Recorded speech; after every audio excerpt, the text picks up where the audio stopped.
MeghalayaPost.news.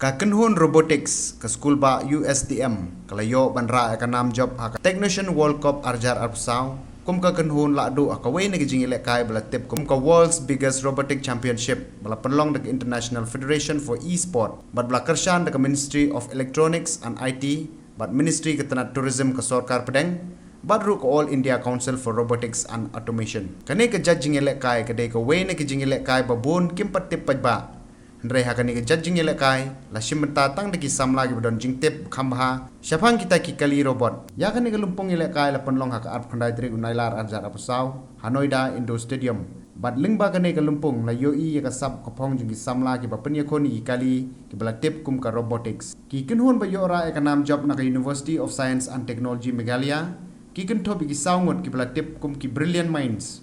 umasabir Islam bat ukasyap kalita naka physics department ka Natalia Chetia bat ka Gargi Bora naka biology department USTM ki bala penrem ka Kynhun na Nepal.